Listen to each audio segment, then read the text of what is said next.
नमस्कार सभी को। स्वागत है आप लोगों का उत्कृष्ट क्लासेस में।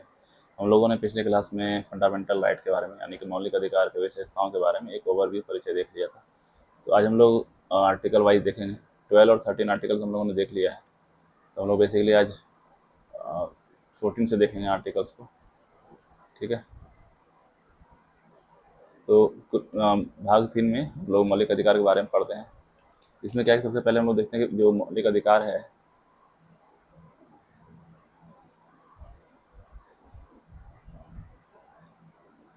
यानी कि फंडामेंटल राइट।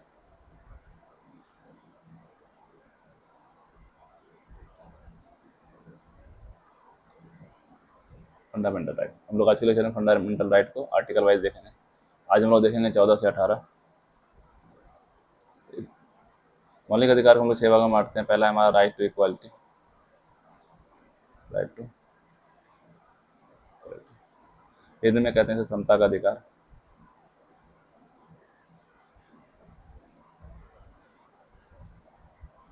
जो है हमारा कहाँ से कहाँ तक, 14 से लेकर के 18 तक। ठीक है। दूसरा हमारा राइट टू फ्रीडम।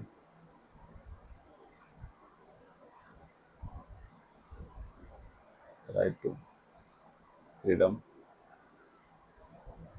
यानी स्वतंत्रता का अधिकार।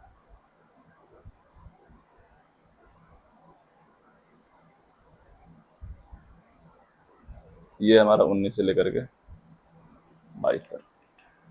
तीसरा है हमारा राइट राइट अगेंस्ट एक्सप्लॉयटेशन।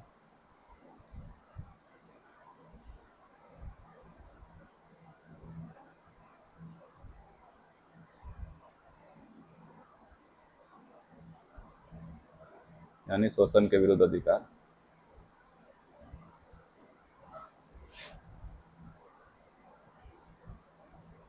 शोषण के विरुद्ध अधिकार समझेंगे इसको। और ये हमारा 23 और 24।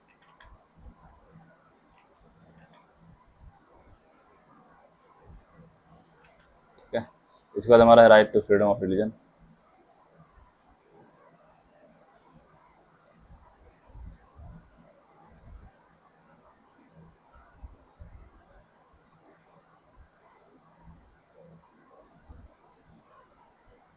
यानी कि धर्म की स्वतंत्रता का अधिकार।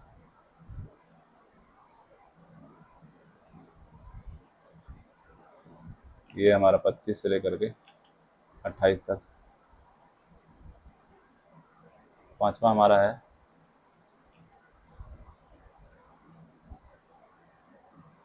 कल्चरल एंड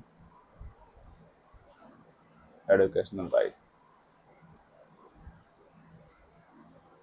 यानी संस्कृति एवं शिक्षा का अधिकार। ठीक है। ये हमारा का 29 से 30। छठा हमारा है कॉन्स्टिट्यूशनल रेमेडीज नाम से जानते हैं। Right to constitutional remedies. ये आई नहीं, रेमेडीज यानी संवैधानिक उपचार।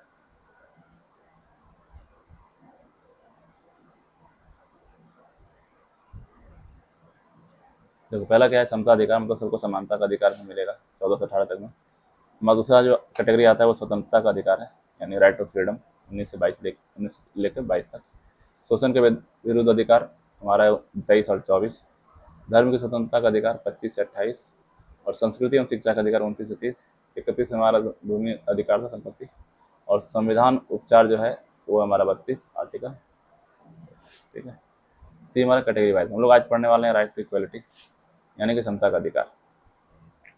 समता का अधिकार में पहला देखते हैं 14 नंबर। 14 आर्टिकल है right equality for law and equal protection of law. ठीक है।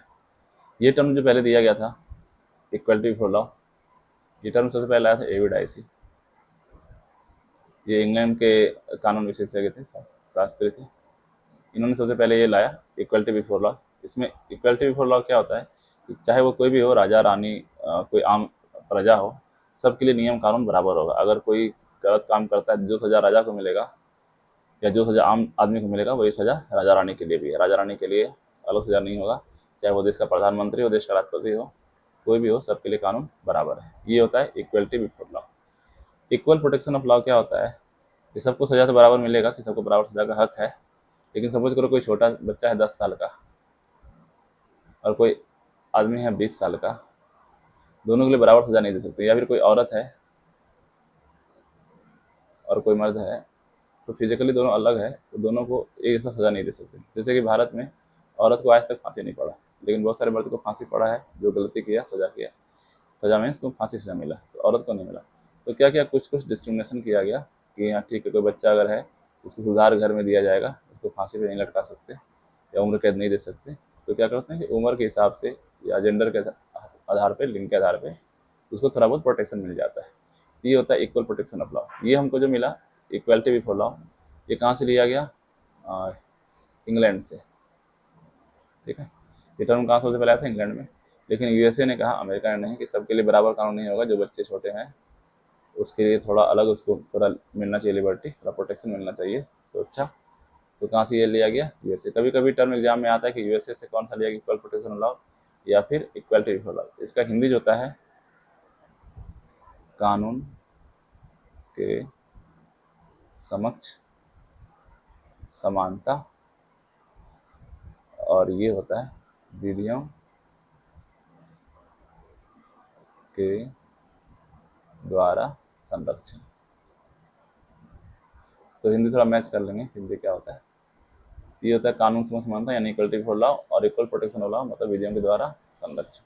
ठीक है, तो ये हमारा आर्टिकल। लेकिन इसका जो एक्सेप्शन है, एक्सेप्शन यानी कि अपवाद। अपवाद में क्या है? जैसे कहा गया पहला इक्वलिटी बिफोर लॉ, यानी सब कानून में जन सब बराबर होना चाहिए, लेकिन राष्ट्रपति और राज्यपाल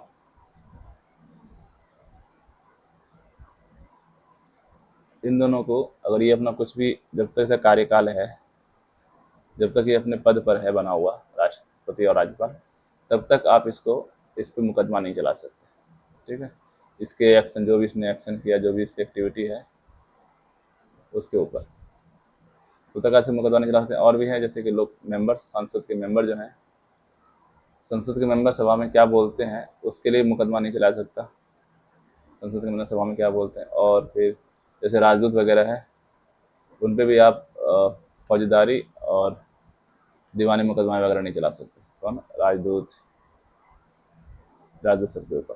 ठीक है, ये कुछ अपवादें हैं इसके आर्टिकल 14 में। तो आर्टिकल 14 समझ गए। आर्टिकल 15, आर्टिकल 15 क्या कहता है कि provision of discrimination on ground of religion and race, caste, sex, place. इसका कहने का मतलब है कि या तो रिलीजन यानी कि धर्म, रेस नस्ल या वंश,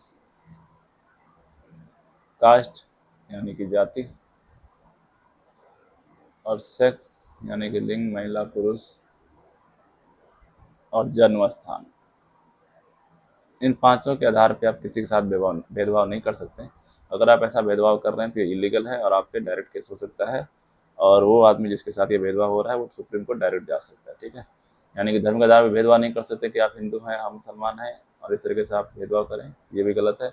वंश के आधार पर कि आप इस वंश से आते हैं, और जाति के आधार पर कि आप छोटे जाति का हैं, बड़े जाति का हैं, इससे भेदभाव, ये सब भेदभाव नहीं होता है। लेकिन हम गाँव लोगों में देखते हैं, ग्रामीण इलाकों में, यहाँ बहुत ज़्यादा भेदभाव होता है जाति के आधार पे कि आप छोटे जात के हैं तो आप उधर रहें, आप यहाँ मंदिर नहीं आ सकते, आप यहाँ यज्ञशाला में नहीं बैठ सकते, पूजा नहीं कर सकते, इस कुएं से पानी नहीं भर सकते, यहाँ तक कि इस रास्ते से भी नहीं जा सकते। तो बहुत सारा भेदभाव होता है जाति के आधार पे।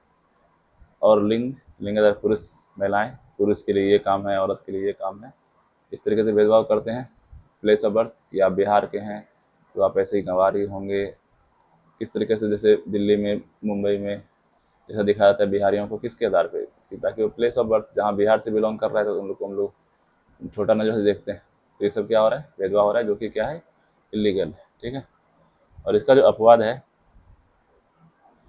इसका अपवाद क्या है? जैसे देखो, हम लोग औरतों को संरक्षण मतलब आरक्षण देते हैं बहुत सारी सीटों में, और बच्चों को जो शिक्षा का छूट है, उसके खाने के लिए, उसके पोषण का, उसके स्वास्थ्य का देखभाल, SC ST सबको आरक्षण मिलता है ताकि वो पढ़ सके, आगे बढ़ सके। ये सब जो भेदभाव है, ये भेदभाव क्या है? Positive discrimination. और ये पॉजिटिव डिस्क्रिमिनेशन किसने कहा? ये कहा है सुप्रीम कोर्ट ने। सुप्रीम कोर्ट ने कहा कि ये जो आरक्षण है ये सही चीज़ है, क्योंकि मान लो जो बहुत नीचे रह गया है, बहुत गरीब पिछड़ा रह गया, उसको मेन स्ट्रीम में लाने के लिए, जो मान लो कि इतने लेवल पे है, यहाँ जीरा, इसको यहाँ तक लाने के लिए इसको आरक्षण देना जरूरी है, ताकि उसको सपोर्ट दें, ये भी आकर के मेन स्ट्रीम में साथ में चल सके। ठीक है, तो इसलिए आरक्षण जरूरी है। और आरक्षण हटाने का एक तरीका है कि जाति हटाओ, यानी कि ना ही कोई चमार होगा, ना कोई जुलाहा जुलाहा। जब जाति नहीं होगा तो कोई भेदभाव नहीं। तो फिर आरक्षण कैसे मिलेगा? जो गरीब है और जो अमीर है, तो फिर दो ही जात रह जाएगा, या तो गरीब या तो अमीर। तो जो गरीब है उसको आरक्षण मिले, जो अमीर है उसको नहीं मिलेगा। इस तरीके से ये हमारा आर्टिकल 15। 16 हमारा क्या है? ये कोई भी जॉब हो, कोई सरकारी नौकरी है। अच्छा, हम लोगों ने पहला का नहीं देखा ना, हिंदी।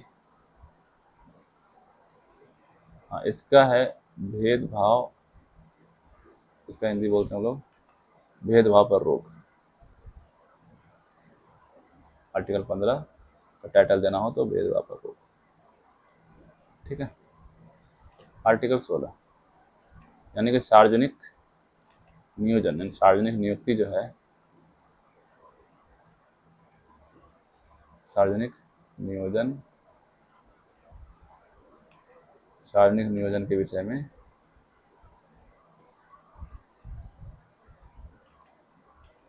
अवसर की समानता।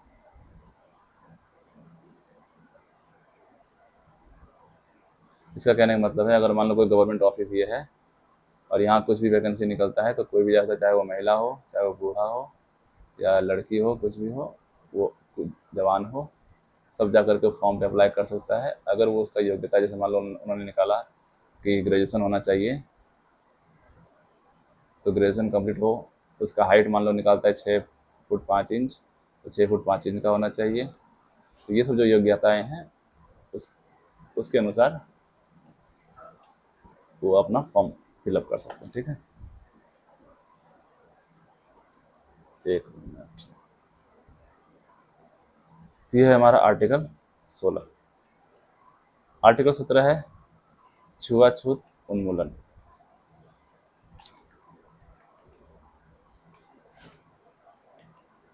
आर्टिकल 17 हमारा अस्पृश्यता।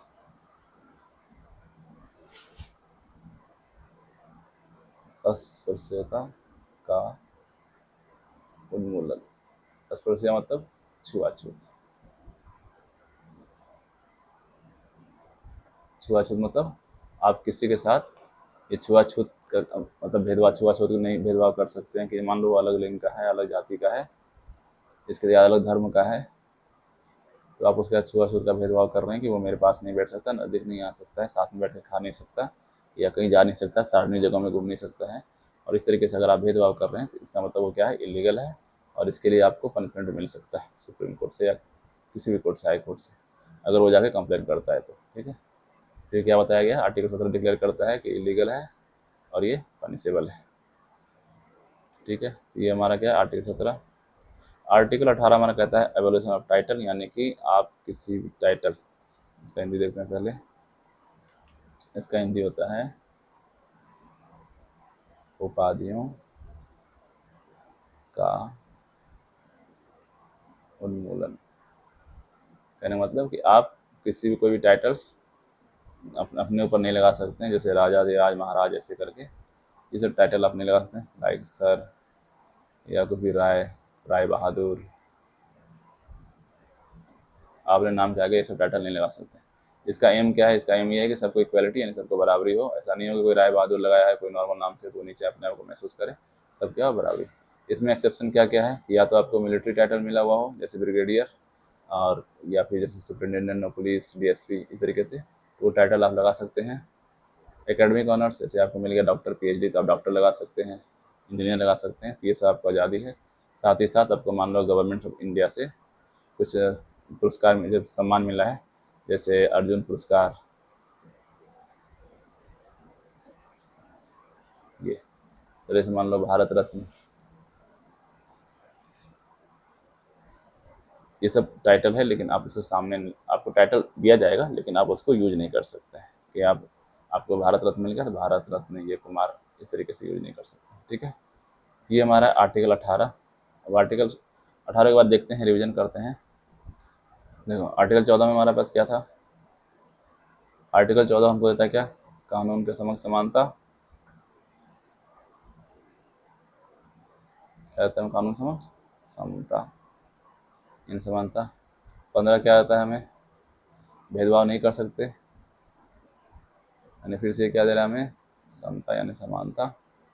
16 क्या दे रहा है, नौकरी रोजगार, जो क्या जॉब बोल सकते हैं, नौकरी, नौकरी में कोई भेदभाव नहीं, ये भी समता।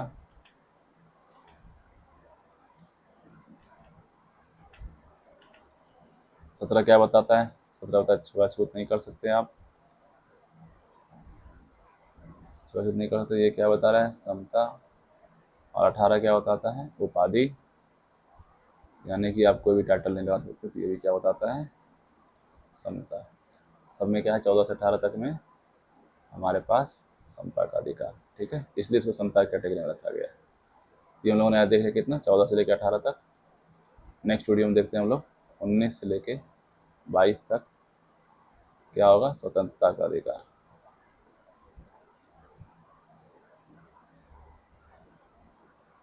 ठीक है, तब तक के लिए धन्यवाद।